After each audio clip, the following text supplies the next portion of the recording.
dapat tahu ada soalan daripada Facebook Ahmad Muhammad sendiri, di Facebook tuan sendiri, iaitu daripada Muhammad Azad, usahawan dari bidang apa yang lebih dapat perhatian tuan?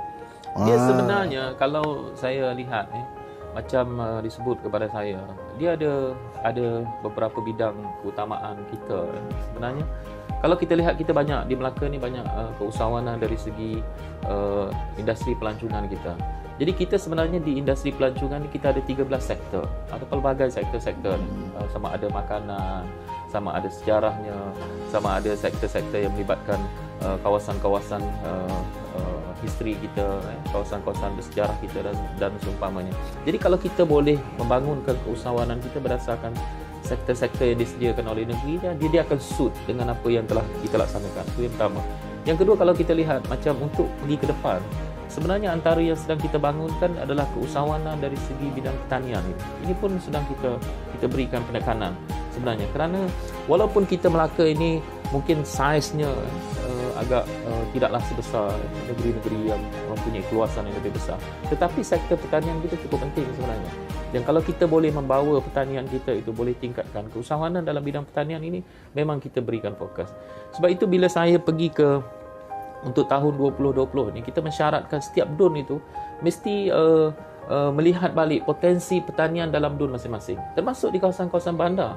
Sebab itu kalau kita lihat bandar, bukan maksudnya kita tidak boleh melaksanakan pertanian. Kita ada bangunan, kita ada rumah-rumah kedai yang kadang-kadang dibiarkan. Sebenarnya sektor pertanian boleh sampai ke tahap itu. Dan sebenarnya sudah pun dilaksanakan oleh beberapa pihak swasta dan NGO untuk memulakan sektor-sektor pertanian ini di kawasan-kawasan bandar.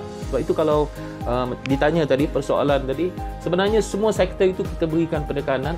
Yang paling penting kepada kita kalau mereka mempunyai satu inovasi dan apatah lagi kalau mereka mempunyai kemampuan untuk pergi lebih jauh. Jadi inovasi ini cukup penting dan macam saya sebut tadi, antara yang kita lihat tadi, tanam teh di Melaka ini, sebenarnya mereka sudah menghasilkan produk. Itu sebenarnya satu inovasi yang cukup penting. Sebab dalam pemikiran orang, teh hanya boleh ditanam di tanah tinggi. Sedangkan sebenarnya teh boleh ditanam di tanah rendah. Begitulah juga dengan penanaman anggur sebagai satu contoh. Kalau dulu orang fikir tanam anggur hanya boleh di tanah tinggi, bukan cuaca kita. Tapi sebenarnya kita tidak boleh membatasi pemikiran kita dengan keusahawanan ini. Saya rasa kita mesti di luar daripada kotak kebiasaan kita. Baru kita boleh pergi ke depan. Betul-betul. Kalau keusahawanan masih di dalam kotak pemikiran yang biasa-biasa, sudah macam mana kita nak bersaing dengan saing-saing yang ada sekarang kan. Jadi bila kita di luar kotak, di luar tempurung, insya-Allah kita boleh pergi lebih jauh. Dari segi terutama marketing online tadi, dia mempercepatkan capaian kita kan. Okey, kita nak mencari soalan-soalan untuk Yang Muhammad, tapi sebelum tu mungkin kita boleh baca sedikit daripada komen-komen membina daripada yang datang menonton live kita pada hari ini, daripada Azlifah Idris. Tahniah di Melaka atas penganjuran, tahniah Ketua Tim Melaka kerana memberi sokongan kepada usahawan negeri Melaka. Juga daripada Cik Rohim, terima kasih yang join live, dan juga kepada penonton kita pada hari ini. Dan ada soalan daripada Adolf, namanya Adolf.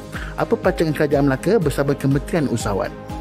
Ya, kalau kita lihat kita sebenarnya di peringkat kementerian mempunyai beberapa strategi, dan di tingkat kementerian juga mempunyai beberapa program-program keusahawanan. Itu macam saya sebut tadi, kita sebenarnya sentiasa bekerjasama dengan agensi-agensi di tingkat kementerian. Kementerian telah menggariskan strategi dan mereka mempunyai agensi-agensi seperti mana pun kita lihat, dan beberapa agensi-agensi keusahawanan lagi, dan begitu juga dengan program-program keusahawanan.